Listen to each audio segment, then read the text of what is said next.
One of the things I get asked most often is about what someone should be charging as an online ELT or ESL teacher or coach. What's the right hourly rate? Should you even be charging an hourly rate? Probably not, in my opinion. What to charge is far from a simple question because it depends on a number of factors. In this video, I'm going to talk through the factors that you should consider to help you in determining your own pricing strategy and the things that you need to take into account in order to achieve an income which truly reflects both what you need and what you deserve in terms of your skills and experience.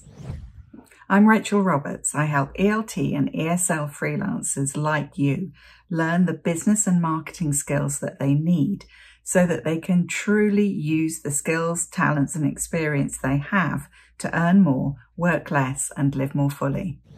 Most people will tell you that the first step in deciding your pricing strategy is to research the market and see what other people are charging for a similar offer. This isn't actually a bad place to start, but you do have to be very careful when you're doing this. It's all too easy to only really notice what confirms what you had already decided was a suitable price. Let's say you're teaching on a platform and you can already see, or the platform tells you, that the average price people are charging is around $15 an hour. So you decide that that's the price that you should be charging. Pricing is at least partially determined by competition, but there are so many other factors that you need to take into account, including where you're based, where your clients are based, your skills, experience and qualifications, the perceived value of what you're offering, and how important the result that they're going to get is to the potential client. To understand this a bit better, let's look at an example, which is something most of us can relate to: getting a haircut. The average cost of getting a haircut for a woman in the UK is around £38, but this doesn't mean that most hairdressers are necessarily charging around that rate. If you go to a hairdresser in the centre of London, you may well be paying up to about £120 to get your hair cut. There will also be plenty of salons advertising haircuts for £15 to £20. You can also find hairdressers who will charge more or less than the average depending on how long your hair actually is. And did you know that on average men pay around a third as much as women to get their hair cut? Now, cutting men's hair isn't particularly easier than cutting women's hair, unless you're just shaving it all off. So why is it that men pay so much less than women for a haircut? It's mostly about expectations. Women expect to pay more to get their hair cut, and men expect to pay less. And if we perceive a particular hairdresser as being especially good and likely to give us a result that we want, maybe to make our hair look thicker or just generally amazing, and if we've heard good things about this hairdresser, maybe had a personal recommendation, then we're that much more likely to be willing to pay more. Conversely, a hairdresser that's too cheap will put many people off because they'll be worried that that means that the level of skill that they have is not very high, and that they might well regret going to that hairdresser and come out wishing that they'd gone somewhere else and paid a bit more. So expectations, perceived value,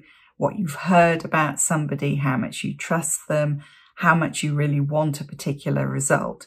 These are all factors which we need to take into account when we're looking at what our pricing strategy should be. Of course, there are parameters.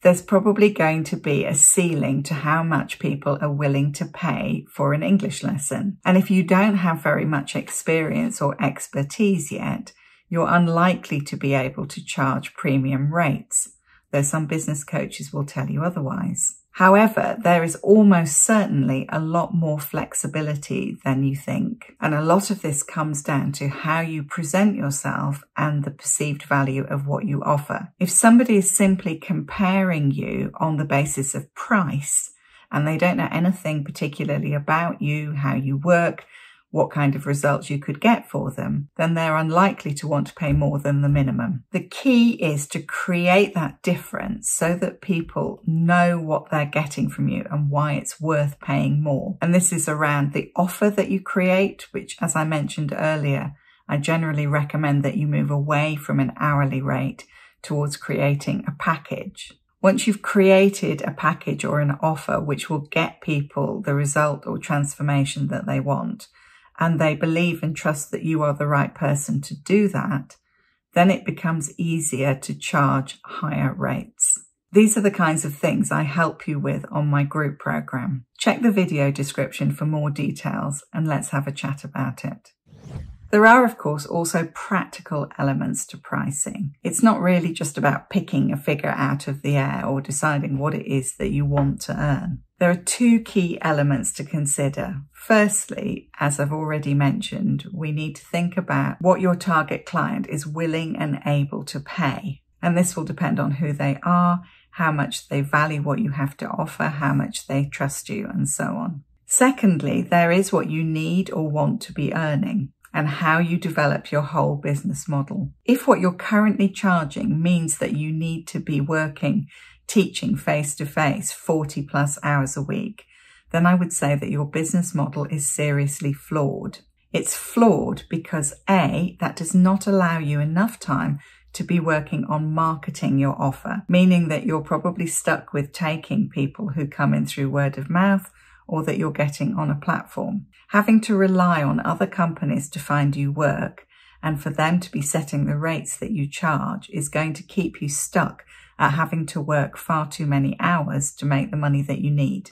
You also probably aren't allowing for the cost of things like software and tools to make your client management systems work more smoothly, or personal development, such as learning how to market yourself better. This model is also flawed because, in my opinion, teaching 40 plus hours a week is not sustainable in the long term and is unlikely to be giving the levels of quality that you want in order to be able to charge higher rates. Going back to what I mentioned about packages, face-to-face teaching is not the only thing that you can offer your clients. You could pre-record some teaching of some of the things that you find is core content for your clients. You could get them to do self-study tasks, which they then submit to you for review. There are lots of different ways of creating a package that will work for your client because it's more flexible than having to meet you for long lessons all of the time. And also for you because it will free you up. There are only so many hours that you have in a week, and it's really important that you're using those in the best possible way, both for your business and for yourself. As well as considering what within your offer could be asynchronous or not live, you also need to think about how you could build different elements of a package for different clients who have different needs at different times. For example, you might have different levels of packages. So you could have a basic, standard and premium package. Or you might have a model whereby you have a smaller offer to start with, which allows people to get a bit of a taste of what you do, which you then upsell them into your longer, more focused offer. Or you might offer a combination of different passive income products as well as some live one-to-one or small group teaching. Or you might want to create a digital course, which is completely asynchronous or which is a combination of recorded material with some live elements. There are so many different possibilities and you need to work out what it is, again, that's going to work for you in terms of using your time in the best possible way, and also what's going to get the best results for your clients. Again, this is the kind of strategy that I help clients with on my group program. I honestly believe that there isn't a single solution or business model that's going to work for everybody. It's about considering all of these different kinds of facets and factors and then together creating something that's going to work for you. If you want to find out more, check the description below this video and let's have a chat about it. Finally, pricing isn't a one-time decision. You need to get feedback from your clients. You need to see what's more popular, what's working, what perhaps needs tweaking, and then you can adjust your pricing as you go along. Pricing your freelance online English language teaching is both an art and a science. It's about recognizing your worth, really deeply understanding your market and what it is that they need, and effectively communicating the value that you bring to your students. The marketing is just as an important part of what you do as the actual teaching, and it needs to be given that time and value if you really want your business to take off.